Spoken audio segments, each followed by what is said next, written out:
আহ, আজকে আমরা কলামের উপরে ক্লাস করবো ইনশাল্লাহ। তো এই কলামের ক্লাসের আগে আমরা বিমের উপরে যেহেতু ক্লাস করেছি, তো বিমের দুই একটা কথা বলে আমি আবার কলামের ক্লাসে চলে যাবো ইনশাল্লাহ। তো ফার্স্টে আমরা আহ, বিমের একটু রেইনফোর্স সম্পর্কে একটু আলোচনা করে নিই। সেটা হচ্ছে, এটা যদি একটা সিম্পলি সাপোর্টেড বিম হয়, আর এই সিম্পলি সাপোর্টেড বিমের উপরে যদি এরকম ভাবে ইউনিফর্ম ডিস্ট্রিবিউটেড লোড থাকে বা সমভাবে বিস্তৃত লোড থাকে, তাহলে আমরা বেন্ডিং মোমেন্ট হচ্ছে ডায়াগ্রাম করার সময় বা share force bending moment diagram যখন অঙ্কন করেছি, সেই সময় আমরা আমাদের মনে আছে কিনা জানি না যে আমরা কি করতাম, এর বেন্ডিং এর এর হচ্ছে শেয়ার ফোর্সটা কিছুটা এরকম হতো। আহ এখান থেকে উপরে উঠতো, ওঠার পরে আবার এখান থেকে কি হতো, এই যে এইভাবে করে নামতো, নামার পর আবার এখান থেকে শূন্য যে মিলিত হতো, এটা থাকতো তার শেয়ার ফোর্স। আর বেন্ডিং মোমেন্ট যখন আমরা করতাম, তখন এর বেন্ডিং মোমেন্টটা কিছুটা এরকম হতো, যে এইভাবে করে এই যে মাঝখানে সর্বোচ্চ হতো, তারপর এরকম কার্ভ আকারে হতো, এর হচ্ছে বেন্ডিং মোমেন্ট। তো আমরা বেন্ডিং মোমেন্ট দেখতাম, এটা হলো পজিটিভ বেন্ডিং মোমেন্ট হতো, আর এটা হতো, আর এখানে শেয়ার ফোর্স হতো পজিটিভ। ডান সাপোর্টে শেয়ার সরি বাম সাপোর্টে শেয়ার ফোর্স হতো পজিটিভ, আর হচ্ছে ডান সাপোর্টে হতো নেগেটিভ। বাম সাপোর্টে পজিটিভ হতো আর ডান সাপোর্টে হতো নেগেটিভ হচ্ছে শেয়ার ফোর্স। তো বেন্ডিং মোমেন্টের ক্ষেত্রে আমরা দেখতাম এরকম ভাবে যে মাঝখানে পজিটিভ বেন্ডিং মোমেন্ট সৃষ্টি হচ্ছে, আর মাঝখানে পজিটিভ বেন্ডিং মোমেন্ট সৃষ্টি হওয়ার এর মানেই হচ্ছে বিমটা নিচের দিকে এইভাবে করে বেঁকে যাবে। আর দ্যাট মিনস এর যে একটা বিমের যে হচ্ছে আহ আমরা যদি ক্রস সেকশন যদি দেখি, তাহলে ক্রস সেকশনের বিমের যে ক্রস সেকশন থাকে, সেই ক্রস সেকশনের উপরের অংশকে বলে আমরা কম্প্রেসিভ এলাকা বা কম্প্রেশন জোন, আর নিচেরটাকে বলে আমরা টেনশন জোন। তো যখন বিমের এই লোড জনিত কারণে বিমের পজিটিভ মোমেন্ট আসে, যেখানে পজিটিভ মোমেন্ট আসে, তো সেখানে এই টেনশন এই হচ্ছে টান এলাকায় আহ মানে টান এলাকায় রড ব্যবহার করতে হয়। হ্যাঁ, আমরা তখন এই নিচের দিকে বটমে রড ব্যবহার করে থাকি, কারণ তখন বটমের দিকে টান সৃষ্টি হয়। পজিটিভ বেন্ডিং মোমেন্ট আসা মানে হচ্ছে বটমে টান সৃষ্টি হওয়া। আর আমরা জানি রড ব্যবহার করার উদ্দেশ্য হচ্ছে, বিমে রড ব্যবহার করার উদ্দেশ্য হলো টান প্রতিরোধ করা। আর নেগেটিভ বেন্ডিং মোমেন্ট কখন হয়, আমরা যদি এই বিমটাকে যদি আর যদি এক্সপ্যান্ডেড করে দিতাম এদিকে, হুম, আর যদি আমরা যদি আচ্ছা এটাকে আগে একটু আমরা মুছে দিই। আমরা যদি এই বিমটাকে যদি আরো যদি এক্সপ্যান্ডেড করে দিতাম এদিকে, এক্সপ্যান্ডেড করার পরে আমরা এই জায়গাটা সাপোর্ট বললাম, হুম, এখানে একটা আমরা সাপোর্ট বললাম, তাহলে এই যদি সাপোর্ট হতো, তাহলে এই মাঝখানে কি অবস্থা হতো, তুমি যদি তখন যদি share force bending moment diagram যদি ড্র করতাম, তখন তোমার শেয়ার ফোর্স বেন্ডিং মোমেন্ট ডায়াগ্রামটা হতো, তখন তার বেন্ডিং মোমেন্টটা দেখাচ্ছে, আমি শেয়ার ফোর্সটা দেখাবো না, বেন্ডিং মোমেন্টটা দেখাচ্ছে। বেন্ডিং মোমেন্টটা কিন্তু তখন কি হতো জানো, যে বেন্ডিং মোমেন্ট তখন হতো, যদি আমরা যদি বলতাম যে হচ্ছে এখানে এই পুরোটাই ইউনিফর্ম ডিস্ট্রিবিউটেড লোড রয়েছে, পুরোটাতেই যদি এরকম ইউনিফর্ম ডিস্ট্রিবিউটেড লোড যদি থাকতো, যে এরকম করে ইউনিফর্ম ডিস্ট্রিবিউটেড লোড আছে পুরোটাতেই, আমার এটা ইনক্লাইন্ড হয়ে গেল, বাট এরকম ভার্টিক্যালি পড়বে, আমার আঁকানো হয়তো ভাই ইনক্লাইন্ড হয়েছে, বাট লোড কিন্তু ভার্টিক্যাল। হ্যাঁ, ইউনিফর্ম ডিস্ট্রিবিউটেড লোড। তাহলে সেই ক্ষেত্রে আমাদের এর বেন্ডিং মোমেন্টটা হতো কিন্তু এরকম, যে এই জায়গা থেকে পজিটিভ মোমেন্ট শুরু হয়ে এই মাঝখানে সাপোর্টের নেগেটিভ মোমেন্ট, তারপর আবার এখান থেকে পজিটিভ মোমেন্ট শুরু হয়ে আহ আবার এখান থেকে পজিটিভ মোমেন্ট শুরু হয়ে এই জায়গাতে শেষ হয়ে যেত। এই মাঝখানের যে সাপোর্টটা হতো, এই মাঝখানে সাপোর্টে কিন্তু আমার কি হতো জানো, মাঝখানে সাপোর্টে একটা নেগেটিভ মোমেন্ট আসতো।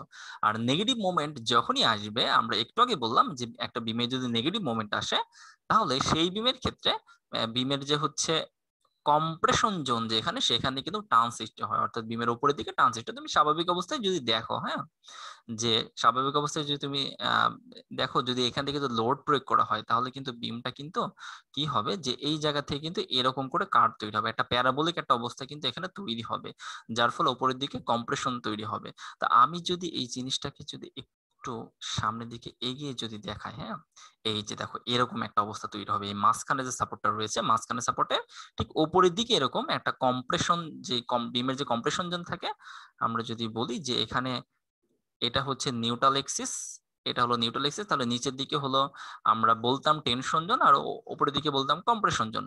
তো তখন কি হবে, কম্প্রেশন জোনে একটা টান সৃষ্টি হবে, যেখানে এই যে নেগেটিভ মোমেন্ট তৈরি হবে, এই সাপোর্ট বরাবর কম্প্রেশন জোনে একটা এখানে একটা টান সৃষ্টি হবে। এই জন্য আমরা তখন কি করি, এই যে আমি এখানে রেইনফোর্সমেন্ট দেখিয়েছি, এই জন্য আমাদের এই সাপোর্টের ক্ষেত্রে অবশ্যই উপরে আমাদের টপে তখন রেইনফোর্সমেন্ট ব্যবহার করতে হবে।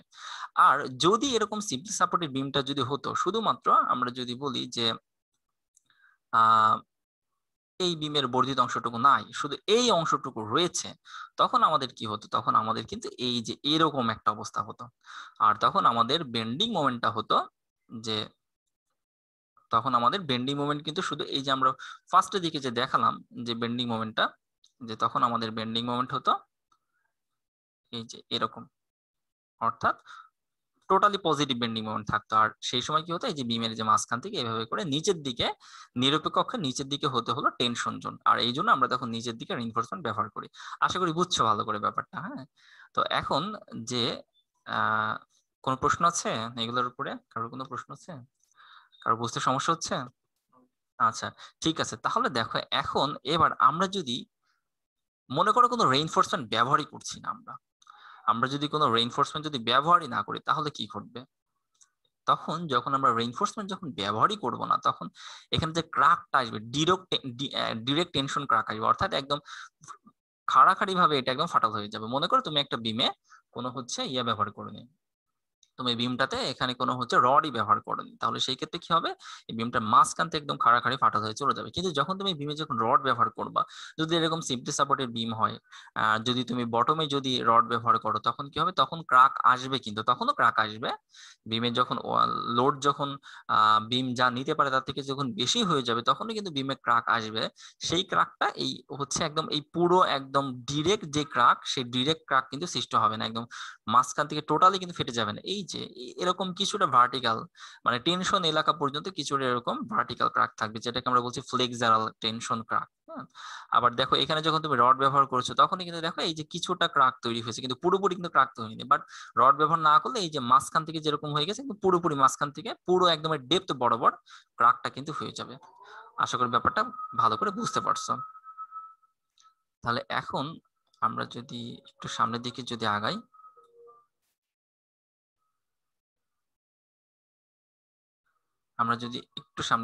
তাহলে দেখবো যে এখন দেখো, এখানে আরো একটা জিনিস আমাদের একটু দেখার ব্যাপার রয়েছে, সেটা হলো কনস্ট্রাকশন লোড। অর্থাৎ এখানে আমি একটা ফিগার দেখিয়েছি, সেটা হচ্ছে যে দেখো, আহ আচ্ছা, আমরা এখানে দেখেছি ক্যান্টিলিভার বিমের ক্ষেত্রে আমরা একটা কথা এখানে বলতে যাচ্ছিলাম, যে এখানে এটা হলো সিম্পল সাপোর্টেড বিম, আর এটা হলো ক্যান্টিলিভার বিম। তো ক্যান্টিলিভার বিমের ক্ষেত্রে, আচ্ছা এটা নিয়ে আমি এখন আলোচনা করব না, এটা নিয়ে পরে আলোচনা করব। এটা এখন বলতে গেলে অনেক বেশি ডিপ হয়ে যাবে আর কি। এই যে মেইনলি আমার নিচের এই জিনিসটা এখানে দেখানোর উদ্দেশ্য, সেটা হলো যখন একটা বিমের উপর যখন ইম্প্যাক্ট লোড আসবে। ইম্প্যাক্ট লোড মানে কি? ইম্প্যাক্ট লোড মানে হচ্ছে, ইম্প্যাক্ট শব্দের অর্থ হলো ঘাত বা আঘাত। হ্যাঁ, আঘাতজনিত লোড আসবে। আঘাতজনিত লোড বলতে তুমি হঠাৎ করে একটা লোড দিচ্ছ। হ্যাঁ, রিবাউন্ড লোড আসবে যখন, মানে প্রতিঘাত। ইম্প্যাক্ট হচ্ছে ঘাত, আর রিবাউন্ড হচ্ছে, এটাকে আমরা প্রতিঘাত বলছি। ঘাত বা প্রতিঘাত জনিত লোড আসবে। এখন ঘাত বা প্রতিঘাত জনিত লোড বলতে এটা অবশ্যই পয়েন্ট লোড টাইপের একটা লোড। হ্যাঁ, এটা হতে পারে পয়েন্ট লোড টাইপের লোড, অথবা হতে পারে ইউনিফর্ম ডিস্ট্রিবিউটেড লোড। ব্যাপারটা কেমন আমি যদি একটু বলি, সেটা হচ্ছে, আচ্ছা আমরা একটু ড্র করব, আমরা একটু স্লাইড থেকে পিছনে যাই।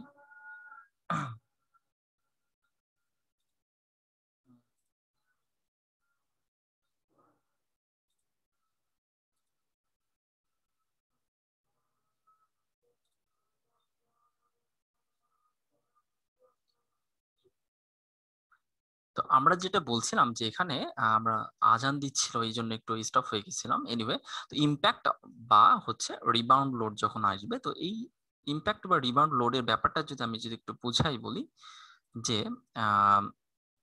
আমি একটু ড্র করি। মনে করো এটা একটা বিম। এই বিমের উপরে মনে করো যে আহ কি বলবো, মনে করো একটা গাছ ভেঙে পড়লো। তো একটা গাছ ভেঙে পড়লো, অথবা উপর থেকে বিশাল বড় একটা কংক্রিট, মনে করো পাশের কোনো একটা বিল্ডিং থেকে বিশাল, মনে করো পাশে একটা বিল্ডিং রয়েছে, পাশে একটা বিল্ডিং থেকে বিশাল বড় একটা কংক্রিট এসে এই বিমের উপর এসে পড়লো। মানে হঠাৎ করে আঘাত করছে, এরকম টাইপের একটা লোড। আমরা বললাম যে মনে করো হঠাৎ করে এসে একটা আঘাত করলো, এরকম টাইপের লোডকে আমরা ইম্প্যাক্ট লোড বলতেছি। বা ঘাত প্রতিঘাত জনিত যে load, impact and rebound loading, এগুলাকে বলছি। যে তুমি মনে করো তোমার টেবিলের উপরে তুমি জোরে একটা ঘুষি দিলা, এই যে যে ঘুষি দিলা, এটা একটা ইম্প্যাক্ট লোডের মতো। আবার আমরা যদি যদি বলো যে ভাই এটা তো পয়েন্ট লোড, হ্যাঁ এটা তো হচ্ছে কনসেন্ট্রেটেড লোড বা পয়েন্ট লোড। হ্যাঁ, এটার ক্ষেত্রে কথা হচ্ছে যে আমরা এই বিমের ক্ষেত্রে, হ্যাঁ অবশ্যই এটা পয়েন্ট লোড, কিন্তু পয়েন্ট লোড হলে এটা একটা ইম্প্যাক্ট জনিত লোড হিসেবে বিবেচিত হবে। তুমি যদি একটা স্ল্যাবের উপর দিয়ে মনে করে হেঁটে হেঁটে যাচ্ছ এখান থেকে, এটা মনে করো এটা যদি একটা স্ল্যাব হয়, স্ল্যাবের উপর দিয়ে হাঁটতে হাঁটতে যাচ্ছ, তো এই যে তোমার হাঁটাজনিত যে লোড টাইপ, এটাও কিন্তু একটা হচ্ছে পয়েন্ট লোড হিসেবে এটা বিবেচিত হবে। কিন্তু এখানে ইম্প্যাক্ট লোড যেটা, এটা কিন্তু তোমার তুমি যখন এই একটা স্ল্যাবের উপর দিয়ে যখন হাঁটতে হাঁটতে যাচ্ছ, এটা কিন্তু আঘাতজনিত লোড হলো, বাট এতটা কিন্তু আঘাত হিসেবে বিবেচিত হবে না। যদি বড় একটা কংক্রিট বা একটা গাছ যদি হঠাৎ করে যদি বিল্ডিং এর উপর পড়ে, তাহলে যে পরিমাণে একটা এর উপরে আঘাত আসবে, সেই আঘাতটা কিন্তু তোমার হাঁটার জন্য আসবে না। এই জন্য হাঁটার জন্য যে লোড বা হচ্ছে মানে আমরা পয়েন্ট লোড হিসেবে একটা স্ল্যাবের উপর কোনগুলো বিবেচনা করি, যে বিল্ডিং এর উপর দিয়ে মানুষ যাতায়াত করছে, এগুলো পয়েন্ট লোড হিসেবে বিবেচনা করি, হ্যাঁ। অথবা অস্থায়ীভাবে কোনো একটা জিনিস এই বিল্ডিং এর উপর রাখা হয়েছে, সেগুলো আমরা পয়েন্ট লোড হিসেবে বিবেচনা করি। বাট কোন একটা গাছ পড়ে যাচ্ছে বা হঠাৎ করে উপর থেকে একটা কিছু একটা পড়ছে, হ্যাঁ, ভারী কোনো একটা কিছু পড়ছে, সেগুলোকে কিন্তু আমরা ইম্প্যাক্ট লোড হিসেবে বিবেচনা করছি। তো এরকম যদি ইম্প্যাক্ট লোড যদি একটা বিমের উপর যদি পড়ে, তখন কি হবে জানো? তখন হচ্ছে বিমের, এই যে আমি এখানে দেখে রাখছি, ফুল ডেপথ ক্র্যাকিং মে অকার, অর্থাৎ তখন এই পুরো ডেপথ জুড়ে এর ফাটলটা হতে পারে। পুরো ডেপথ জুড়েই এই বিমের ফাটলটা হতে পারে, যদি ইম্প্যাক্ট যদি কোনো লোড আসে। যে হঠাৎ করে একটা লোড আসতেছে, অনেক ভারী লোড, তখন কিন্তু পুরো অংশ জুড়ে ফাটল হয়ে যেতে পারে বিমের। আশা করি ব্যাপারটা বুঝছো আমি এখানে কি বলতে চাইলাম। এনিওয়ে, এখন আমরা যদি এর পরের স্লাইড গুলোতে যদি একটু যাই। আচ্ছা, এটা মোছা হয়নি। আমরা এখন আলোচনা করব কলাম নিয়ে। কলাম নিয়ে এখন আমরা আলোচনা করব। কলাম খুবই গুরুত্বপূর্ণ একটা জিনিস একটা বিল্ডিং স্ট্রাকচারের জন্য। তো কলাম কত প্রকার, তো কলাম কাকে বলে এটা মনে হয় আমার এখন তোমাদের বোঝাতে হবে না, যে কলাম একটা ভার্টিক্যাল মেম্বার, হ্যাঁ, যা হচ্ছে তোমার স্ল্যাবের উপরে আগত লোড এবং বিমের উপরে আগত লোডকে সে সরাসরি ফুটিং এর মাধ্যমে মাটিতে পৌঁছিয়ে দেয় বা আর্থে পৌঁছিয়ে দেয়, হ্যাঁ। একটা ভার্টিক্যাল মেম্বার হিসেবে আমরা এটা বিবেচনা করি কলাম। আর অনুভূমিক মেম্বার যেটা, সেটাকে আমরা বলি হচ্ছে বিম।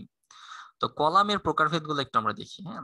তো প্রথমে আমরা কলামের প্রকারভেদটা দেখবো, যে শেপের উপর ভিত্তি করে বা হচ্ছে এর আকারের উপর ভিত্তি করে আমরা কলামের প্রকারভেদটা একটু দেখবো। তো আকার অনুসারে কলাম দেখো হয়ে থাকে স্কোয়ার সেকশনের কলাম হয়ে থাকে, এরপরে হয়ে হচ্ছে রেক্ট্যাঙ্গুলার সেকশন, স্কোয়ার মানে বৃত্তাকার কলাম, এরপরে হয়ে থাকে রেক্ট্যাঙ্গুলার সেকশন বা হচ্ছে আয়তকার কলাম। এরপর হয়ে থাকে সার্কুলার, সরি আমি ভুল বললাম, স্কোয়ার হচ্ছে এটা হলো বর্গাকার, হ্যাঁ, একটা বর্গাকার সেকশন, আর রেক্ট্যাঙ্গুলার হচ্ছে এটা আয়তকার সেকশন, আর সার্কুলারটা হচ্ছে বৃত্তাকার সেকশন। এরপর আরো একটা ধরনের কলাম হয়ে থাকে যেটা হলো এল সেকশনের কলাম। এল সেকশনের কলাম হয়ে থাকে, আরো একটা হয়ে থাকে যেটা টি সেকশনের কলাম। এই যে আমি একটু ফিগার দিয়ে দেখালে বুঝতে পারবে, এটা হলো ক্রস সেকশনের ফিগার দেখাচ্ছে, হ্যাঁ, এটা হলো একটা ক্রস সেকশনের ফিগার। তো এই এই যে এটা হলো স্কোয়ার সেকশনের কলাম, এটা হলো রেক্ট্যাঙ্গুলার সেকশনের কলাম, এটা সার্কুলার, এটা এল সেকশন এবং টি সেকশন। হয়তো এল সেকশন এবং টি সেকশনের কলাম হয়তোবা একটু তোমাদের কাছে অপরিচিত লাগছে, হ্যাঁ, এল সেকশন এবং টি সেকশনের কলামও হয়ে থাকে, এটা কিন্তু অস্বাভাবিক না, তোমরা না দেখলেও এটা হয়ে থাকে। এনিওয়ে, এবার আমরা রেইনফোর্সমেন্টের উপর ভিত্তি করে আমরা কলামকে কত ভাগে ভাগ করতে পারি একটু দেখি। টাইট কলাম, যেটা তোমরা পরিচিতি পড়বে, তারপর স্পাইরাল কলাম, তারপর রয়েছে কম্পোজিট কলাম, এরপর রয়েছে হলো কম্বিনেশন কলাম। এই 4 প্রকার ভাগে আমরা ভাগ করতে পারি রেইনফোর্সমেন্টের উপর ভিত্তি করে কলামটাকে। এখন আসো যে টাইট কলাম, হ্যাঁ, আমরা প্রথমে একটু টাইট কলাম নিয়ে দেখি, মানে আমরা আলোচনা করব মিলে টাইট এবং স্পাইরাল কলাম নিয়ে, এবং বাকি যে দুটো ছিল কম্পোজিশন এবং কম্বাইন্ড কলাম, ওই দুটো নিয়ে আমাদের আলোচনার বিষয় না, আমরা শুধু এই দুটো নিয়ে আলোচনা করব। তো দেখো আমি এখানে টাইট কলামের আর স্পাইরাল কলামে একটা ফিগার এখানে দেখিয়েছি, যে এটা হচ্ছে টাইট কলাম। টাইট কলাম হচ্ছে এই যে টাই রড, আমরা যে যে এখানে ভার্টিক্যালি যে রড গুলো ব্যবহার করছি, কলামের ক্ষেত্রে মেইন রড ব্যবহার করি আমরা ভার্টিক্যালি, অর্থাৎ উলম্ব ভাবে মেইন রডটাকে আমরা ব্যবহার করি। কেন মেইন রড হিসেবে আমরা উলম্ব রডটাকে ব্যবহার করি বলতে পারবা? বলতে পারবা কেউ? কারণ কি? লোড খারাপ ভাবে আসছে এই জন্য, এটাই কি? বেন্ডিং প্রতিরোধ করার জন্য, তাই তো, যে কলামের বেন্ডিং প্রতিরোধ হচ্ছে এই জন্য। কোন কারণে? মানে আমরা মেইন রডটাকে খারাপ ভাবে কেন ইউজ করি? মোমেন্ট অফ ইনার্শিয়া বেশি পাওয়া যাচ্ছে, কোন দিকে মোমেন্ট অফ ইনার্শিয়া? আচ্ছা আচ্ছা, একটা কথা একদম মনে রাখতে হবে স্পষ্ট ভাষায়, যে কলামের বেন্ডিং প্রতিরোধ করার জন্য, হ্যাঁ, কলামের বেন্ডিং মানে বক্রতা প্রতিরোধ করার জন্য কখনোই মেইন রড ব্যবহার করা হয় না। এই যে ভার্টিক্যাল যে রড গুলা, এটাকে লঙ্গিটিউডিনাল রড আমরা বলে থাকি বা ভার্টিক্যাল যে রেইনফোর্সমেন্ট ব্যবহার করে, ঠিক এই মেইন রড আমরা কলামে যেটা ব্যবহার করি, এটা শুধুমাত্র মানে মেইন উদ্দেশ্যটা হচ্ছে, এই মেইন রড গুলো ব্যবহার করার উদ্দেশ্য হলো চাপ প্রতিরোধ করা। কলামের উপরে যখন যে লোড আসবে, আমরা যদি একটু ফিগারলি দেখাই তাহলে ভালো করে বুঝবা যে এটা মনে করে একটা কলাম। হ্যাঁ, তো কলামের উপরে আমাদের যে লোডটা আসে, সেই লোডটা কিন্তু আসে সরাসরি এইভাবে করে লোড আসছে। তো নিচের দিকে থাকে মনে করো হচ্ছে ফুটিং। আমি যদি কলাম কলাম সহ ফুটিং এর কথা যদি বলি, তাহলে এই কলামটাই ফুটিং এর মাধ্যমে একদম সরাসরি ফাউন্ডেশনে চলে যায়, তাই না, একদম মাটিতে চলে যায়। তাহলে এই নিচে আর্থ আবার কলামের সাথে যে ফুটিং থাকে, সে কি করছে, উপরের দিকে চাপ দিচ্ছে, আবার উপর থেকে যে লোড আসছে কলামের উপরে।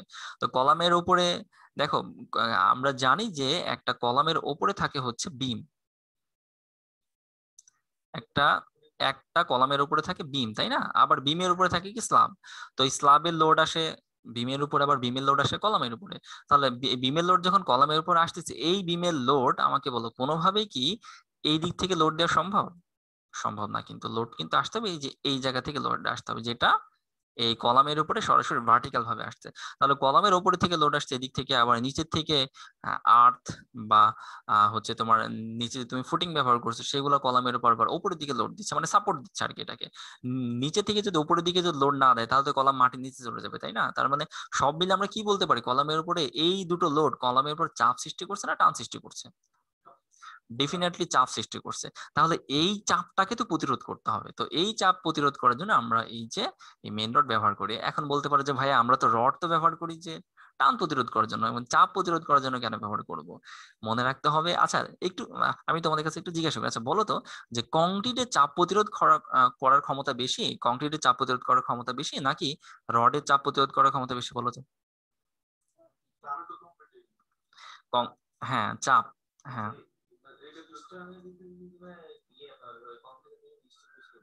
আমাকে বুঝে বলতে হবে যে কংক্রিটের চাপ প্রতিরোধ করার ক্ষমতা বেশি নাকি স্টিলের চাপ প্রতিরোধ করার ক্ষমতা বেশি?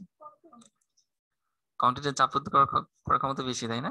আচ্ছা, একটা কাজ করবে, হ্যাঁ, তুমি আচ্ছা আচ্ছা আচ্ছা আচ্ছা আমি বলি, তুমি একটা কংক্রিট বানাবো, রড ব্যবহার করবে না, শুধুমাত্র কংক্রিট বানাবো, যত শক্তিশালী পারো বানাও।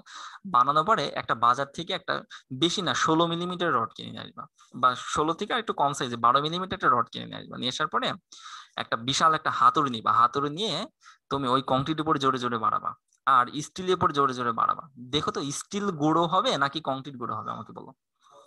কংক্রিট গুঁড়ো হয়ে যাবে কিন্তু। এখন বলতে পারো যে ভাইয়া কংক্রিট ভেঙে যাবে, তো এই কারণেই, কারণ কংক্রিটের তো কোনো টান প্রতিরোধ করার ক্ষমতা না, টান জনিত কারণে কংক্রিট ভেঙে যাবে। হ্যাঁ, আর স্টিল ভাঙবে না, কারণ স্টিল স্টিল হচ্ছে টান প্রতিরোধ করার ক্ষমতা আছে, স্টিল ভেঙে যাবে। হ্যাঁ ঠিক আছে, এটা টানের দিক থেকে ঠিক আছে, বাট আমরা জানি যে যখন যদি কোনো কিছু যদি চাপে যদি ফেল করে, কম্প্রেশনে যদি ফেল করে, তাহলে সেটা কিন্তু কি ঘটে, সেটা হচ্ছে কিন্তু হচ্ছে ফাটল হয়, এবং ফাটল হওয়ার সাথে সাথে কিন্তু সেখানে কিন্তু ক্রাশিং করে। আমরা কিন্তু বিম ডিজাইনের যখন ক্লাসগুলো করেছিলাম, সেই সময় কিন্তু বলেছিলাম যে কংক্রিট ক্রাশিং এ ফেল করে। তো সরি হচ্ছে তোমার আহ, একটা কংক্রিটে যখন ফেল ঘটে, যখন শেয়ারে যখন কংক্রিটটা যখন ফেল ঘটছে, তখন কিন্তু কংক্রিটে কিন্তু ক্রাশিং হয়। ক্রাশিং মানে কি, চূর্ণ হওয়া। অর্থাৎ কংক্রিটে যদি টানজনিত কারণে না হয়, যদি চাপজনিত কারণে যদি একটা কংক্রিট যদি ব্যর্থ হয়, তাহলে সেখানে কিন্তু চূর্ণ হয়ে যায়। বা শুধু কংক্রিট বলে না, যে কোনো কিছু চাপজনিত কারণে ব্যর্থ হলে সেটা চূর্ণ হয়ে যায়। বুঝছো? তাহলে চূর্ণ যদি হয়ে যায়, যদি ক্রাশিং যদি করে, তাহলে এখন আমাকে বলো, যদি তুমি হাতুড়ি দিয়ে বাড়িয়ে রডকে তাড়াতাড়ি চূর্ণ করতে পারবে না কংক্রিটকে করতে পারবা? ডেফিনেটলি কংক্রিটকে করতে পারবা। কংক্রিট থেকে অনেক বেশি শক্তিশালী কিন্তু রড, চাপ পীড়নের দিক থেকে। টান পীড়নের দিক থেকেও রড তো শক্তিশালী, কংক্রিটের তো টান পীড়ন নাই বললে চলে, খুবই কম, যেটুকু আছে ওটুকু ধরা হয় না। আর চাপ পীড়নের দিক থেকে কংক্রিটের থেকে রড অনেক বেশি শক্তিশালী। এই জন্য কিন্তু যেহেতু কংক্রিটের থেকে কংক্রিট নিতে পারছে না বলেই তো এই যে বিমের হচ্ছে কলমের উপরে এই চাপা বল আসছে বা কম্প্রেসিভ ফোর্স আসছে, এই কম্প্রেসিভ ফোর্স এই কংক্রিট নিতে পারছে না বলেই তো রড দেওয়া হচ্ছে। বুঝছো আশা করি যে কংক্রিটে এই ভার্টিক্যাল রড গুলো ব্যবহার করার মেইন উদ্দেশ্য হচ্ছে এখানে এর চাপ বলটাকে প্রতিরোধ করা। আর বিমের ক্ষেত্রে বা স্ল্যাবের ক্ষেত্রে টান প্রতিরোধ করে রড, কিন্তু চাপ প্রতিরোধ করার জন্য আমরা হচ্ছে এই কলামের ক্ষেত্রে মেন রড ব্যবহার করে থাকি। বিমের ক্ষেত্রে বা কলামের ক্ষেত্রে কিন্তু এই মেন রডের প্রধান কাজই থাকে টানকে প্রতিরোধ করা, কিন্তু কলামের ক্ষেত্রে প্রধান কাজ থেকে চাপকে প্রতিরোধ করা।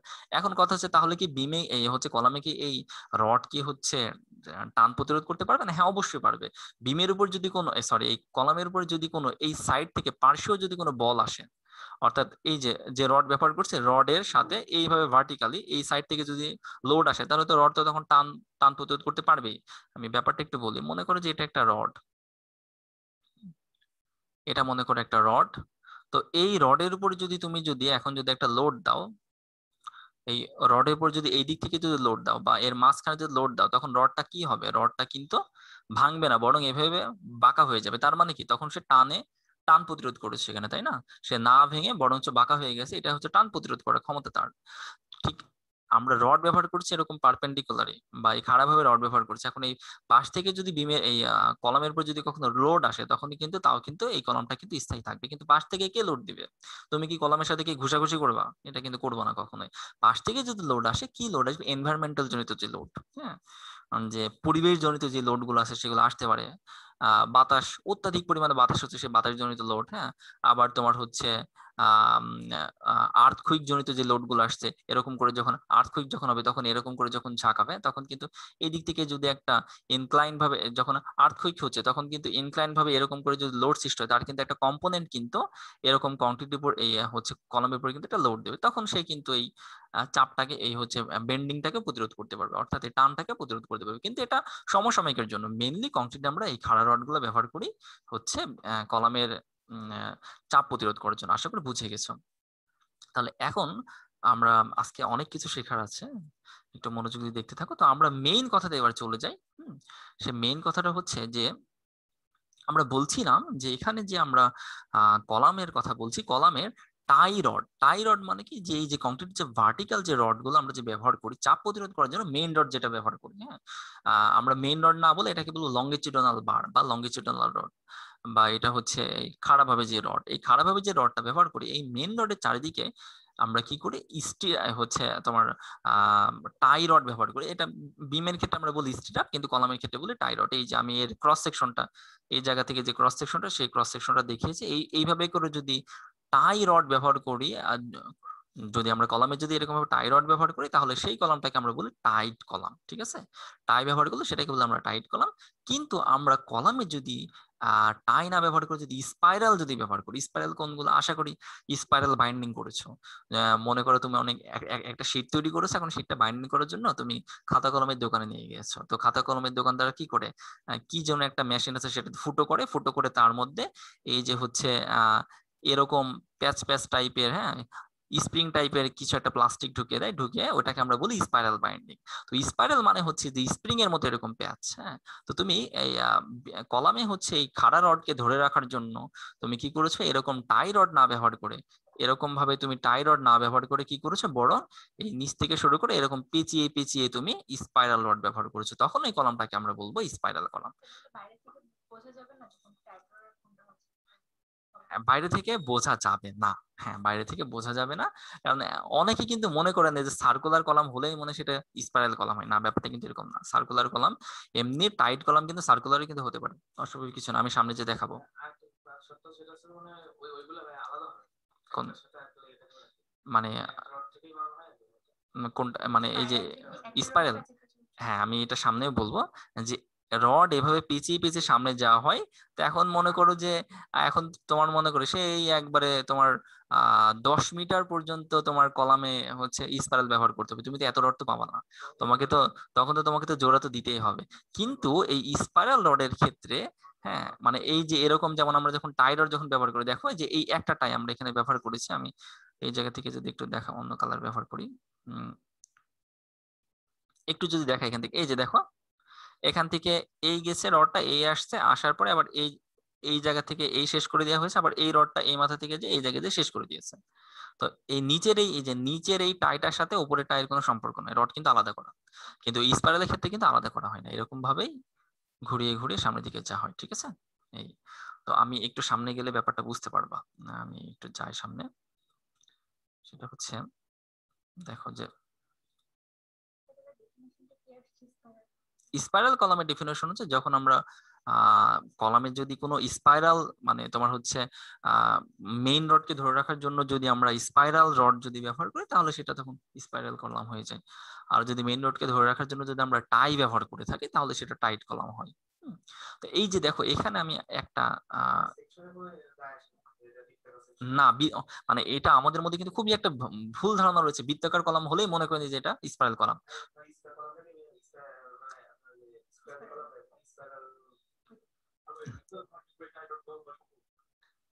বৃত্তাকার, আচ্ছা আমি দেখাচ্ছি, সামনে দেখাচ্ছি, হ্যাঁ সামনে আর একটা ছবি দেখলে বুঝতে পারবো তোমাদের প্রশ্ন উত্তরগুলো পাবা যে বৃত্তাকার হচ্ছে ইয়া কলামে যে হচ্ছে স্কোয়ার কলামে টাই রড ব্যবহার করা যায় কিনা। এখন দেখো স্কোয়ার কলাম যদি হয়, হ্যাঁ এখন কথা হচ্ছে যে আমি মনে করে একটা ছবি আঁকাই, এই একটা রড ব্যবহার করলা তুমি এখানে, আবার এই একটা রড দিলা, এটা মনে করে একটা আমি ইয়ার কথা বলতেছি, একটা হচ্ছে আহ কি বলবো, মনে করো একটা স্কোয়ার কলামের কথা বললাম।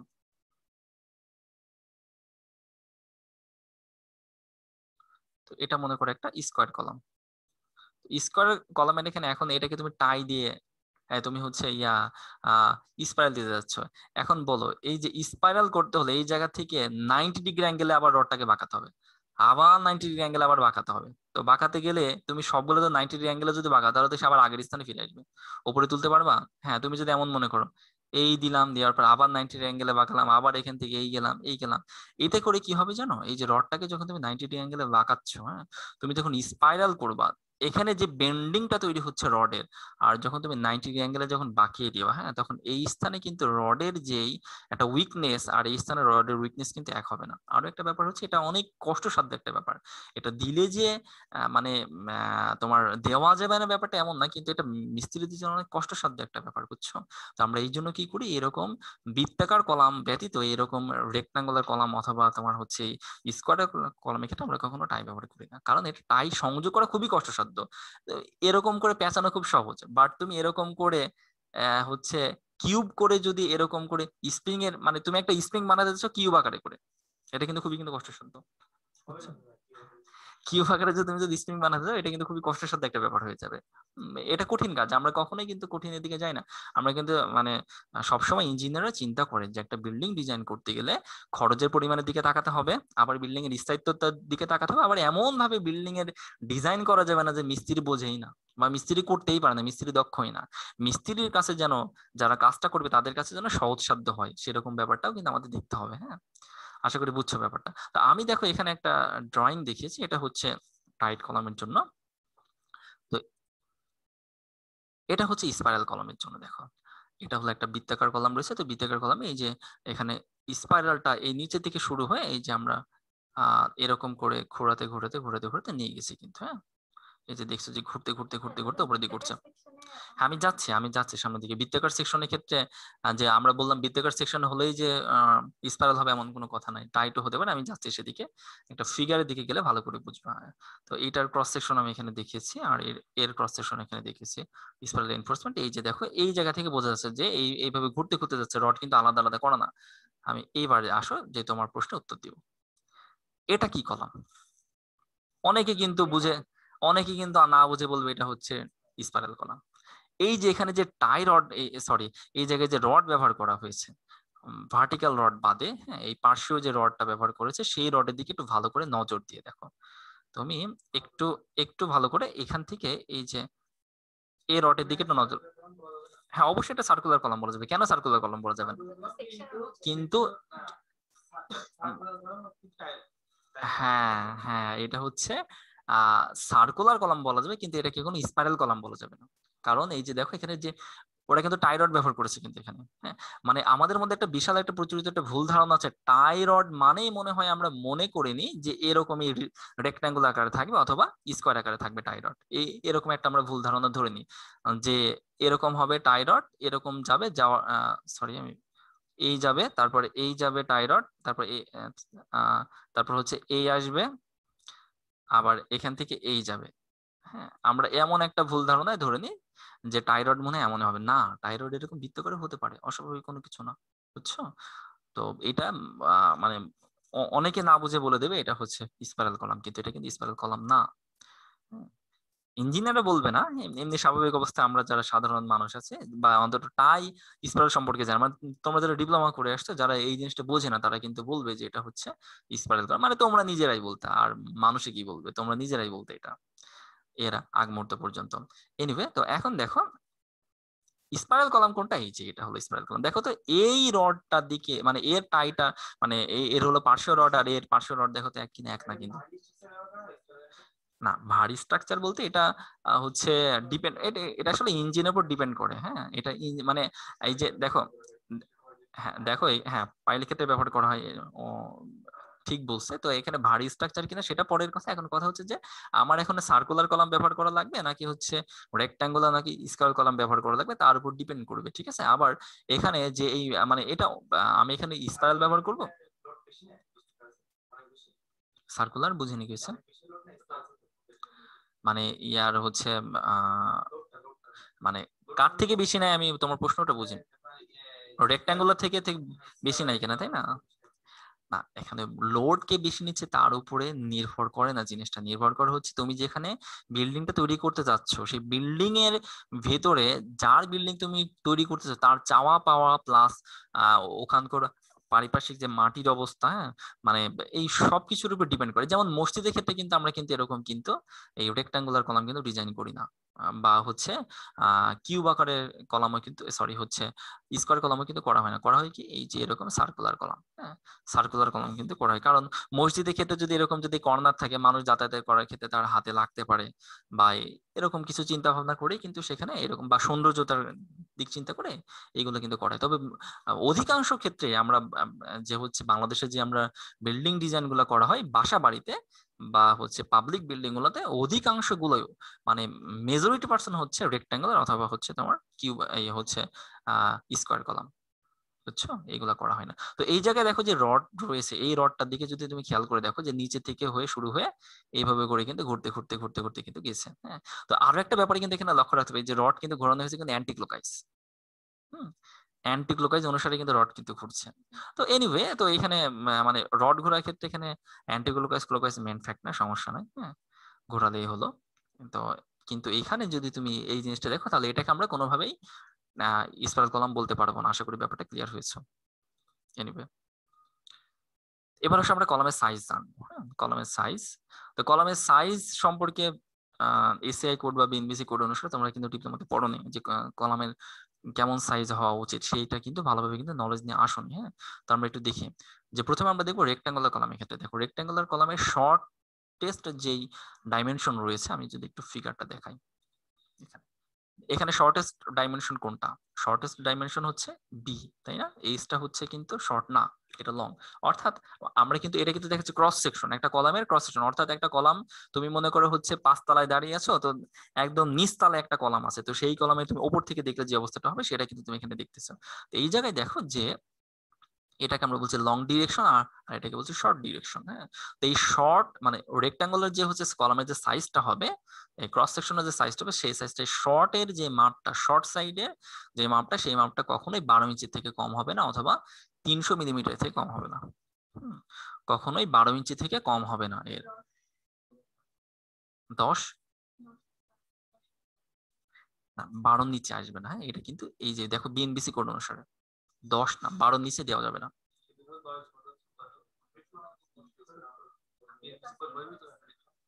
বিএনবিসি কোড অনুসারে যদি হয় তাহলে 10-এর এই 12-এর নিচে দেওয়া যাবে না।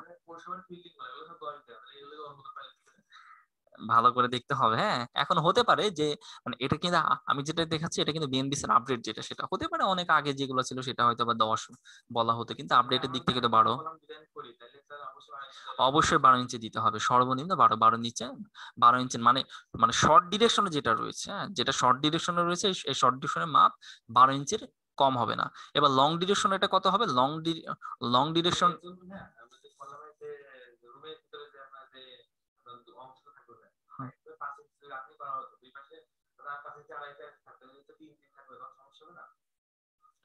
মানে মানে ওয়ালের ওয়ালের গাঁথনির সাথে এখানে দেখো যে একটা, না আমি আমি যদি একটা কথা যদি বলি, এখন তুমি যদি একটা বিল্ডিং এর সৌন্দর্যতা দেখতে দিয়ে যদি বিল্ডিং এর স্থায়িত্ব যদি কমিয়ে দাও তাহলে সেই বিল্ডিং এর সৌন্দর্যতার লাভ কি বলো? এখন এখানে কথা হচ্ছে যে আমি বিল্ডিং এর গাঁথনি কয় ইঞ্চি গাঁথনি, অর্থাৎ হচ্ছে মানে 10 ইঞ্চির ওয়াল গাঁথবো নাকি 5 ইঞ্চির ওয়াল গাঁথবো, তার উপরে তো কখনো ফ্রেম স্ট্রাকচার বিল্ডিং এর বিম কলাম স্ল্যাব এগুলো কখনো ডিপেন্ড করবে না। হ্যাঁ, কারণ আমরা জানি একটা frame structure building, frame structure building মানে কি, যেখানে বিম কলাম স্ল্যাবের মাধ্যমে বিল্ডিং তৈরি করে। এই ফ্রেম স্ট্রাকচার বিল্ডিং এ কিন্তু কখনোই, জানো কিনা জানি না, যে ওয়াল কিন্তু কোনো লোড বহন করে না। বিল্ডিং এর পুরো লোড গুলো কিন্তু স্ল্যাবের থেকে বিমে যায়, বিমের থেকে কলামে যায়, কলামে থেকে ফুটিং এ। কিন্তু এই ওয়াল গুলো কিন্তু শুধুমাত্র দেয়া হয় ঘরের ভেতরের মানে পার্টিশনের জন্য অথবা ঘরের ভিতর গোপনীয়তা রক্ষা করার জন্য। এটা কিন্তু কোনো লোড বহন করে না, বুঝছো? তো এটা ওই তুমি যেটা বলছো ওটার উপর ডিপেন্ড করবে না, অর্থাৎ তুমি দেয়াল 5 ইঞ্চি দিবা না 10 ইঞ্চি দিবা তার উপর ডিপেন্ড করবে না। আর এমন গাধা বাড়িওয়ালা খুবই কমই আছে, হ্যাঁ, যে হচ্ছে ফ্রেম স্ট্রাকচার বিল্ডিং করেছে কিন্তু দেয়াল গেটে রাখছে 10 ইঞ্চি, 5 ইঞ্চি দেবে। কারণ 10 ইঞ্চি দেয়াল গাঁথা হয় কোথায়, যেখানে তুমি হচ্ছে ফ্রেম স্ট্রাকচার বিল্ডিং করনি সেটার ক্ষেত্রে। তো যেখানে আমি বুঝতে পারছি যে আমার দেওয়াল কোনো লোড নেবে না, তো আমি 5 ইঞ্চি ওয়াল দিলাম নাকি ওয়াল দিলাম না, এটা কোনো ব্যাপার না, বুঝছো? ওয়াল না দিলে এখন ঘরের ভিতরে পর্দা থাকবে না, হ্যাঁ, একটা পর্দার একটা ব্যাপার আছে, এই জন্য আমরা ওয়াল দিই, বুঝছো?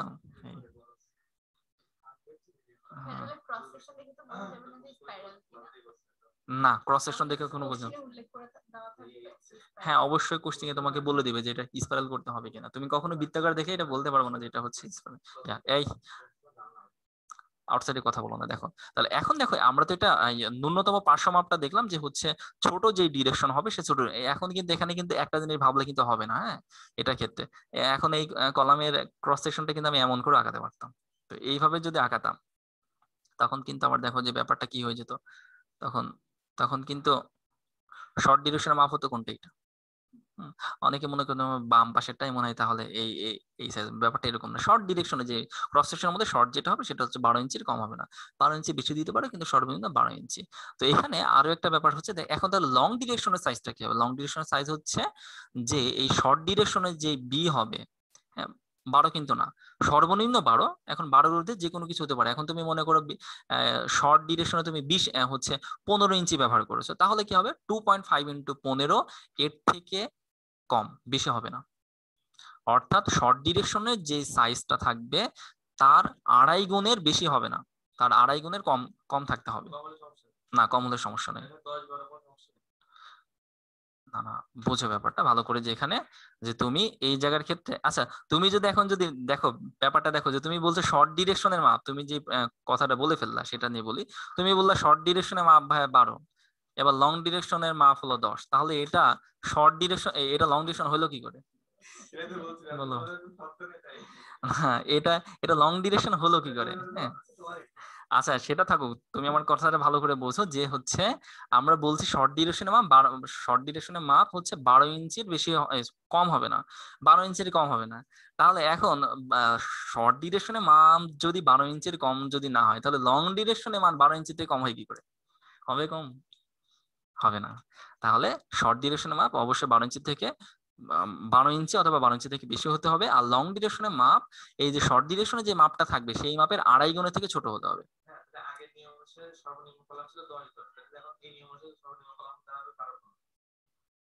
হ্যাঁ, হ্যাঁ, দেখো দেখো যে হচ্ছে আচ্ছা এটা নিয়ে এখন খরচ বেশি হবে তো ঠিক আছে, খরচ বেশি হবে, কিন্তু খরচ বেশি হতে গেলে তো তোমার তো বিল্ডিং এর স্থায়িত্বের ব্যাপারটা তো দেখতে হবে, তাই না? এখন এটা কিন্তু তুমি যে কথা বলছো এটা কিন্তু বিএনবিসির সাথে বা এসআই কোডের সাথে কিন্তু সাংঘর্ষিক। এখন এসআই কোড, হ্যাঁ শোনো শোনো, বিএনবিসি এসআই কোড, শোনো বিএনবিসি এবং এসিআই কোড যেটা বলছে সেটা ফলো করে কিন্তু আমাদের করতে হবে। এখন দেখো অনেক আগে হচ্ছে আমাদের বিএনবিসি বা এসআই কোড যেই যেই কথাগুলো বলেছিল, আপডেট ভার্সন গুলোর কারণে কিন্তু সেই কথাগুলো কিন্তু রিজেক্ট হয়ে যাচ্ছে, বুঝছো? তো আপডেট ভার্সনের জন্য আমাদের যেই কথাগুলো আসবে সেগুলো কিন্তু আমাকে করতে হবে। যেমন আমি বলেছিলাম যে হচ্ছে তোমাদের যখন ইউএসডি পদ্ধতি যখন বিম ডিজাইন করেছিলাম, তখন আমি যে তোমাদের এই রো ম্যাক্স নির্ণয়ের যে ফর্মুলা বলেছিলাম, যেটা তোমরা আগে করে আসছো তাই না, আগে যে ফর্মুলা করে আসছিলাম, যে ওই রো ম্যাক্স এর আগের ফর্মুলা কিন্তু এখন কিন্তু আর ইউজ কেউ করবে না, তাই না? যে আমাদের নতুন যে ফর্মুলা আছে সেটা ব্যবহার করতে হবে, কারণ এটা আপডেট নাম। এই তো যাই হোক, এই জন্য কিন্তু যারা ইঞ্জিনিয়ার, যারা বিশেষ করে কনস্ট্রাকশন সাইডে ইঞ্জিনিয়ার হিসেবে থাকে, বা তোমার এমন না যে হচ্ছে কি বলবো যে তাকে ডিজাইন করতে হয় প্রতিনিয়ত। একজন ডিজাইনার যারা হয়, স্ট্রাকচারাল ডিজাইনার যারা হয় ইঞ্জিনিয়ার, তাদের কিন্তু প্রতিনিয়ত বিএনবিসি কোড নিয়ে চিন্তা ভাবনা করতে হয়। আপডেট যদি কোনো বিএনবিসি কোড বের, সেটা কিন্তু তাদের কিন্তু দেখতে হয়। কারণ তারা মনে করো আমি 2000 সালে উদাহরণ হিসেবে বলছি যে হচ্ছে 1996 সালে মনে করো আমি হচ্ছে বিএসসি ইঞ্জিনিয়ার হয়েছি, যদিও আমার তখন জন্ম। তো 1996 সালে আমি মনে করি বিএসসি ইঞ্জিনিয়ার হয়েছি, তাহলে সেই সময় আমি বিএসসি ইঞ্জিনিয়ার হয়ে সেই সময় বিএনবিসি কোড ছিল এরকম, সেটাই কিন্তু আমি পড়েছি বিএনবিসি কোডের যে এইগুলো এগুলো ছিল। এখন এই অবস্থাতে 2021 সালে এসে যদি আমি যদি বিল্ডিং ডিজাইন করতে যাই 1996 সালে কনসেপ্ট যদি করতে চাই, তাহলে তো আমাকে তো জেলে যেতে হবে, তাই না? কারণ বিএনবিসি কোড তো তখন ফলো হবে না, কারণ বিএনবিসি কোড অনেক আপডেট হবে, সেই অনুসারে তখন আমাকে করতে হবে। আশা করি বুঝছো ব্যাপারটা। তাহলে আমরা বললাম যে লং ডিউরেশনের যে সাইজটা সেটা শর্ট ডিউরেশন সাইজের 2.5 গুণের বেশি হবে না, কম হবে। তাহলে এখন যদি আমরা বলি লং ডিউরেশনের শর্ট ডিউরেশনের মাপ যদি 15 ইঞ্চি হয়, 15 ইঞ্চি যদি হয়, তাহলে আমার লং ডিউরেশনের মাপ 15 ইন্টু 2.5 এর থেকে কম হতে হবে। এখন 2.5 এর থেকে কম হতে হবে। আশা করি বুঝছো ব্যাপারটা ভালো করে। তো এটা আমরা দেখলাম রেক্ট্যাঙ্গুলার কলামের জন্য। তো এটা এই যে মিলিমিটার হিসেবে আমি বলে দিছি, তুমি মিলিমিটার থেকে সেন্টিমিটারে করে নিতে পারো, তোমাদের অঙ্ক যেহেতু সেন্টিমিটার। এটা এটা তো কোনো মাপই দেওয়া নাই, এই উল্টা পাল্টা কথা বলো কেন? এই কলামের মাপ কত আছে তোমার জেনে লাভ আছে? আমি তো মাপ দেখাইনি। আচ্ছা আচ্ছা, হ্যাঁ হ্যাঁ, নামাজ নামাজ নামাজ নামাজের জন্য আমাদের বিরতি নিতে হবে। নামাজের বিরতি পর আমরা আবার শুরু করবো ইনশাল্লাহ। আমরা নামাজে বিরতি নিই। এনিওয়ে আমরা হচ্ছে রেক্ট্যাঙ্গুলার কলামের সেকশন সম্পর্কে জানলাম, এবার একটু আমরা সার্কুলার কলামের সম্পর্কে চিনি। সার্কুলার কলামের ক্ষেত্রে কি হয়, আচ্ছা এই যে আমি এখানে আরেকটা জিনিস একটু দেখিয়েছি, সেটা হচ্ছে দেখো এস বাই বি। মানে যদিও এই জায়গা থেকে জিনিসটাকে আসে, বিটাকে যদি এদিকে যদি নিয়ে আসে, তাহলে S by B equal to 2.5। হ্যাঁ, জাস্ট এই শর্তটা একটু আমাদের মানতে হবে সাইজের ক্ষেত্রে। এইচ ইকুয়াল টু বিটাকে যদি এদিকে নিয়ে আসে, তাহলে হয়ে যায় S by B get less than equal 2.5।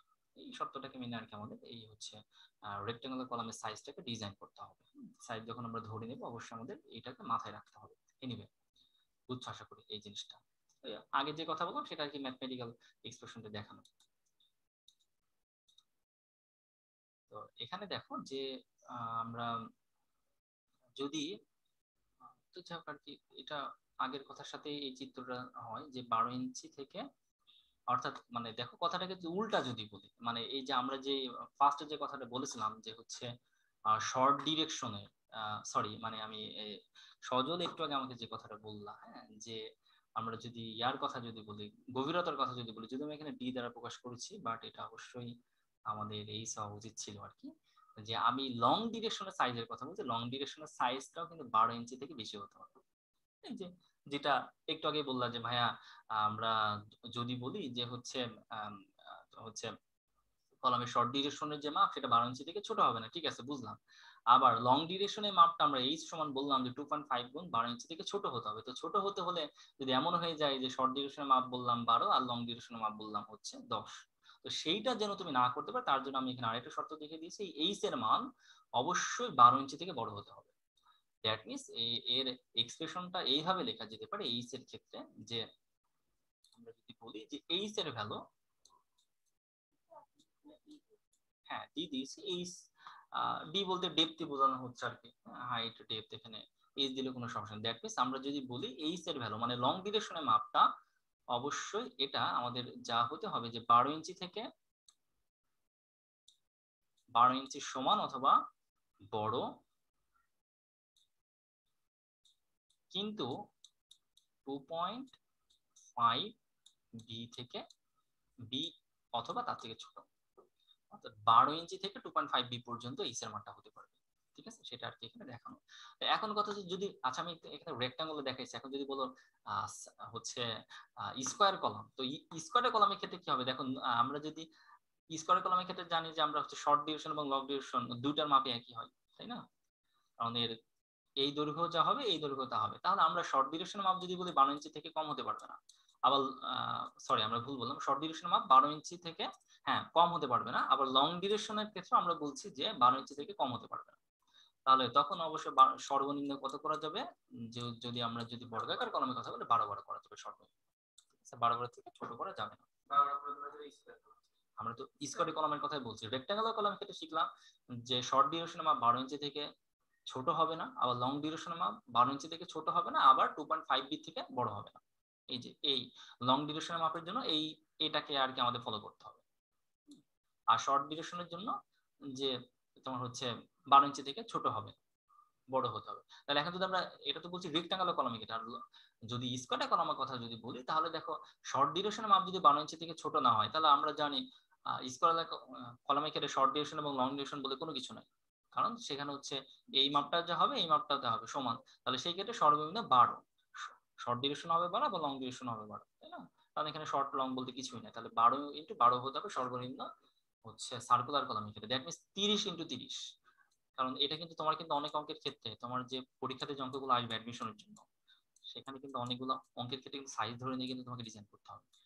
মানে তোমাদের যে সিলেবাস আছে, সরি আমি 30 ইঞ্চি না, সরি বলছি 30 সেন্টিমিটার ইন্টু 30 সেন্টিমিটার, যেহেতু 12 ইঞ্চি মানে আমরা বলছি 30 সেন্টিমিটার বা 300 মিলিমিটার, তাহলে স্কোয়ার কলাম, কারণ তোমাদের বইতে ম্যাক্সিমাম অঙ্কগুলো কিন্তু স্কোয়ার কলাম দেওয়া, যে তোমার টাইট কলাম যেগুলো আছে সেই অধিকাংশ অঙ্কই হচ্ছে, অধিকাংশ বলতে সবই মনে হয় হচ্ছে স্কোয়ার কলাম, রেক্টাঙ্গুলার কলাম মনে নাই বললেই চলে। আছে কথা, হ্যাঁ হচ্ছে তো কথা, হ্যাঁ হচ্ছে, কিন্তু মনে হয় আমার কথাগুলো মনে হয় একটু কম শোনা গেছে, কারণ আমার মাইক্রোফোন নিচে ছিল। এনিওয়ে, যাক আমি যেটা বললাম যে হচ্ছে এখানে শর্ট ডিরেকশন তোমার স্কোয়ার কলামের ক্ষেত্রে সর্বনিম্ন 12 ইঞ্চি টু 12 ইঞ্চি আমাদের ডিজাইন করা যাবে, কারণ স্কোয়ার কলামের ক্ষেত্রে কি হবে যে শর্ট ডিরেকশনের মাপও যা হবে লং ডিরেকশনের মাপও তাই হবে। আবার রেক্টাঙ্গুলার কলামের ক্ষেত্রে আমরা বললাম এইচ এর মানটা এই যে এটাকে ফলো করে আমাদের করতে হবে। যাই হোক আমার মনে হয় শোনা গেছে, দূরে থাকতে শোনা গেছে। তো যাই হোক আর কি, তো এখন ধন্যবাদ তোমার মনে করে দেওয়ার জন্য। তো যাই হোক, তো এখন আমি এখানে যে কথাটা বলছি যে তোমার বইতে স্কোয়ার যখন টাইট কলাম করছো হয় স্কোয়ার অথবা রেক্টাঙ্গুলার আছে, তো আমার মনে হয় স্কোয়ারটা বেশি আছে। তো অনেকগুলো অঙ্কের ক্ষেত্রে তোমাকে এই লোড বের করতে গেলেও কিন্তু লোড তোমার মনে হয় বেশিরভাগ ক্ষেত্রে যে ডিজাইন লোড বের করতে বলো অঙ্কগুলোতে, অথবা হচ্ছে তোমার অনুমোদনযোগ্য লোড বহন ক্ষমতা বের করতে বলে কংক্রিটে তোমাদের বইতে যে অঙ্কগুলো আছে আর কি। তো সেই ক্ষেত্রে কিন্তু অনেক অঙ্কের ক্ষেত্রে কিন্তু সাইজ ধরে নিতে হয়, বা ডিজাইন করার ক্ষেত্রে সাইজ ধরে নিতে হয়। তো সাইজ ধরার ক্ষেত্রে কখনোই স্কোয়ার কলামের জন্য 30 মিলিমিটার, সরি 30 সেন্টিমিটার ইন্টু 30 সেন্টিমিটারের কম সাইজ ধরবা না স্কোয়ার কলামের ক্ষেত্রে। আবার রেক্টাঙ্গুলার কলামের ক্ষেত্রে অবশ্যই যে সর্বনিম্ন শর্ট ডিরেকশনের সাইজ 30 সেন্টিমিটার এবং লং ডিরেকশনের সাইজ তার থেকে বড় ধরতে হবে, ঠিক আছে? সরি, হ্যাঁ, তার তার সমান অথবা তার থেকে বড় ধরতে হবে। দেখো এখানে আরো একটা ব্যাপার একটু তোমাকে কিন্তু এখানে কিন্তু খেয়াল রাখতে হবে, হ্যাঁ, সেটা হচ্ছে যে যে তোমার আমি মানে লাস্ট কথাটা মানে ভুল বলে ফেললাম, যে শর্ট ডিরেকশনের সাইজ যদি তুমি যদি বলো 30 সেন্টিমিটার, তাহলে লং ডিরেকশনের সাইজ এই যে এটাকে ফলো করতে হবে। লং ডিরেকশনের সাইজ 2.5 ইন্টু বি, অর্থাৎ 2.5 ইন্টু 30, এর থেকে বড় হতে পারবে না, ছোট হতে পারবে। আবার কতটুকু ছোট হতে পারবে, আবার 12 থেকে আবার ছোট যেন না হয়, সরি হচ্ছে 30 সেন্টিমিটার থেকে যেন ছোট না হয়। অর্থাৎ আমি সেন্টিমিটার নিয়ে একটু ব্যাপারটা দেখাই, না হলে হয়তো ভুলেই ফেলতে পারো।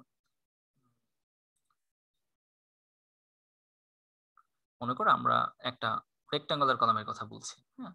তো রেক্টাঙ্গুলার কলামের ক্ষেত্রে মনে করো যে হচ্ছে তুমি ডিজাইন করছো, তো রেক্টাঙ্গুলার কলামের আমরা যেহেতু বলেছি শর্ট ডিরেকশনের সাইজ 30 সেন্টিমিটার বা 300 মিলিমিটার, এর থেকে কম নিতে পারবো না। তাহলে আমরা ধরলাম যে শর্ট ডিরেকশনের মাপ হচ্ছে 30 সেন্টিমিটার। তাহলে শর্ট ডিরেকশনের মাপ যদি 30 সেন্টিমিটার যদি হয়, তাহলে এখন লং ডিরেকশন বের করতে হবে। লং ডিরেকশন বলা হচ্ছে 2.5 বি থেকে ছোট হতে হবে। তাহলে 2.5 ইন্টু 30 করো, কত হয় দেখো তো, কত হয়? 75 সেন্টিমিটার। তাহলে 75 সেন্টিমিটার থেকে ছোট হতে হবে।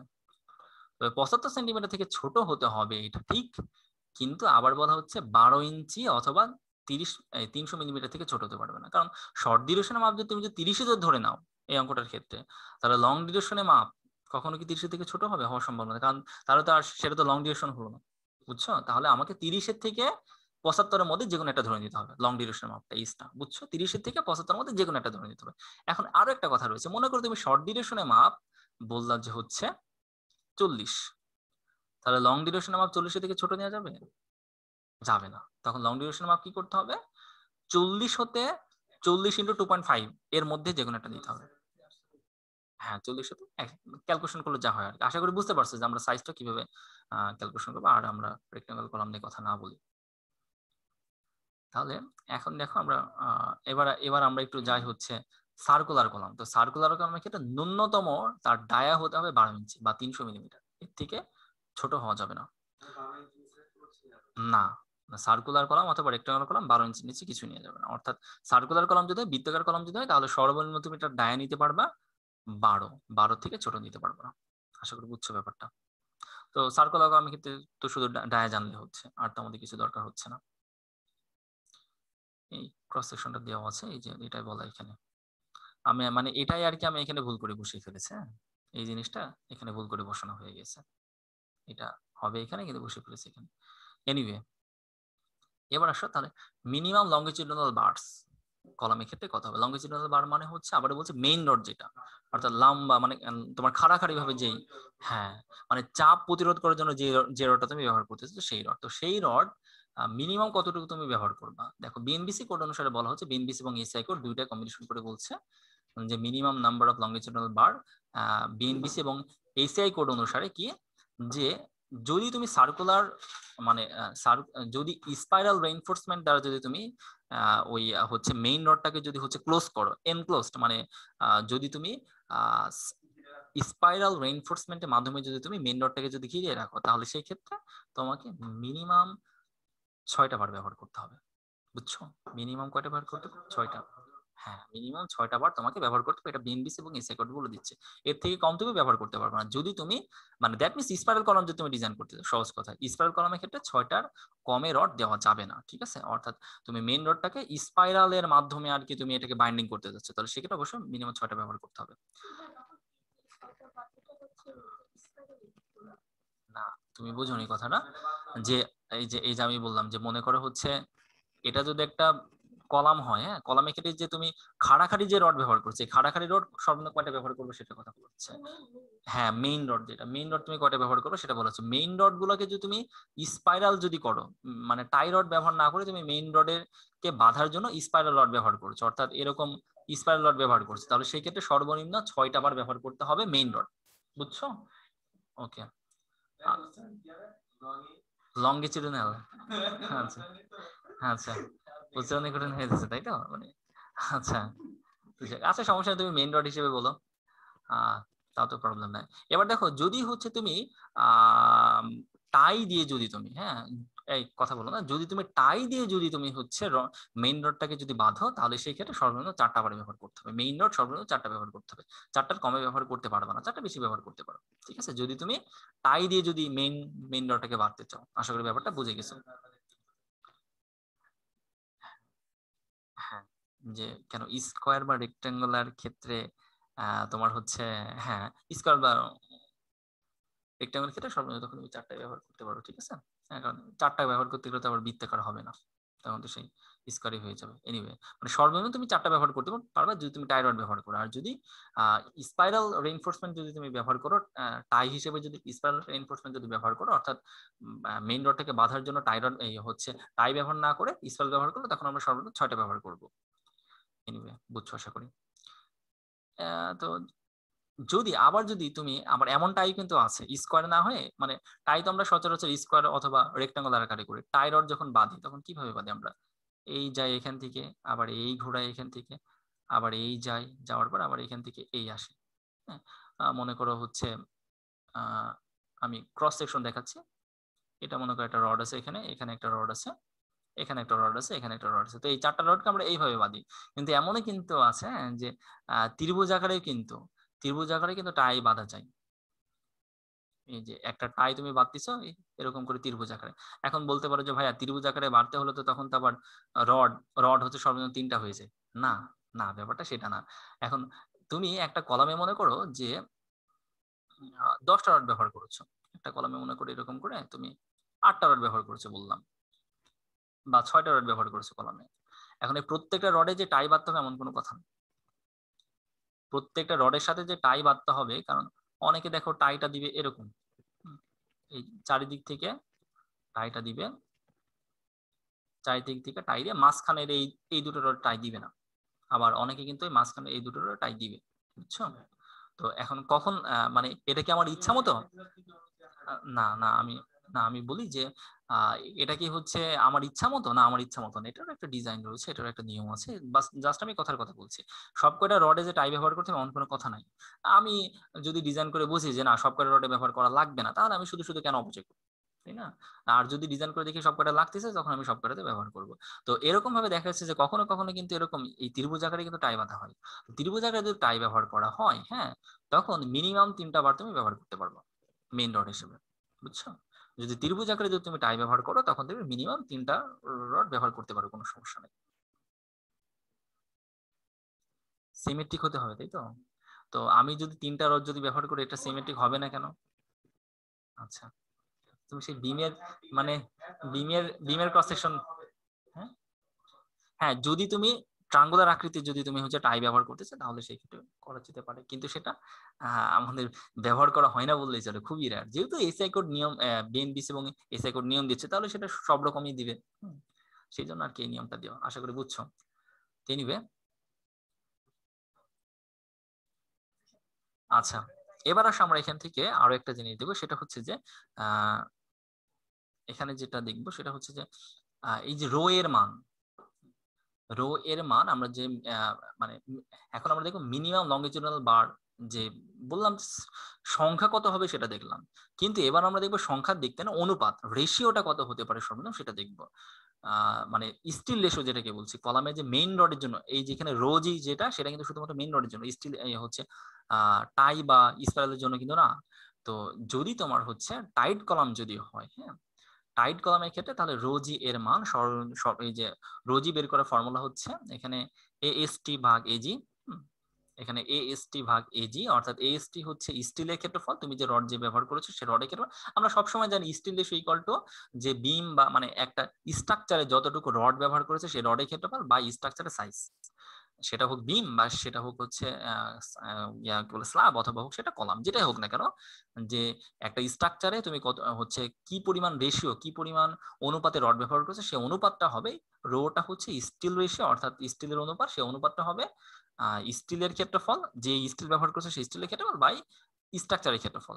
তো এই রোজির মান সর্বনিম্ন 0.01 থেকে 0.08 এর মধ্যে হতে হবে, মানে সর্বনিম্ন 0.01 এবং সর্বোচ্চ 0.08, এর ভিতরে যে কোনো একটা হতে হবে বিএনবিসি কোড অনুসারে। এই যে আমি এখানে কোডের রেফারেন্সটা পর্যন্ত দেওয়া আছে এখানে, বুঝছো আশা করি। এটা হচ্ছে কোডের কোন জায়গাতে আছে, বুঝছো? কেউ যদি মনে করে খুঁজে নিতে চায়, তাহলে সে খুঁজে নেওয়ার জন্য সেটা, তুমি বুঝবা না এটা, বুঝছো? তুমি বুঝবা না এটা। এনিওয়ে, এবার আসো যে যদি স্পাইরাল যদি হয়, স্পাইরাল কলামের ক্ষেত্রে তখন আমাদের মেইন রডের জন্য রোটা কত হবে, তখন এই যে রো বের করার জন্য আমাদের এই সূত্রটা ব্যবহার করতে এজি। এজিটা হচ্ছে আমরা এখানে বলছি cross sectional area of spiral column, অর্থাৎ স্পাইরাল কলামের যে ক্রস সেকশন, সেই ক্রস সেকশনের ক্ষেত্রফল, আর এসিটা হচ্ছে কোর এরিয়া। এখন কোর এরিয়া বলতে কি বলছো? কোর এরিয়া মানে যে রডের জন্য যে এরিয়াটুকু আছে না, সেটুকু আমরা বলছি কোর এরিয়া, অর্থাৎ কভারিং গুলো বাদ দিয়ে রডের জন্য যে এরিয়া গুলো বলছি সেগুলোকে আমরা বলছি হলো কোর এরিয়া, বুঝছো আশা করি। হ্যাঁ, সেটা সেটা সামনে জানতে পারবো, এটা আমার মানে একটা আলাদা এসিআই এবং বিএনবিসি একটা কোডই আছে, সেই কোড থেকে জানতে পারবো, ঠিক আছে? এখন এটা নিয়ে আলোচনা না করি, যেহেতু সামনে আছে। কি হয়েছে? এসি, তাই তো? এসিটা হচ্ছে কোর এরিয়া।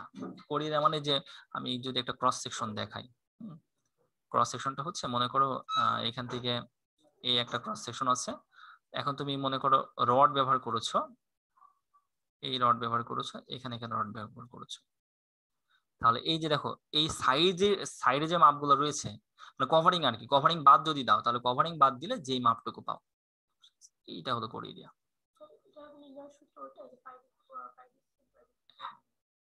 বাই ডিফল্ট এখানে ডিসি হবে, আমি সিটা এই জায়গায় বসে পড়েছি, সিটা হবে যে এখানে, হ্যাঁ ডিসি।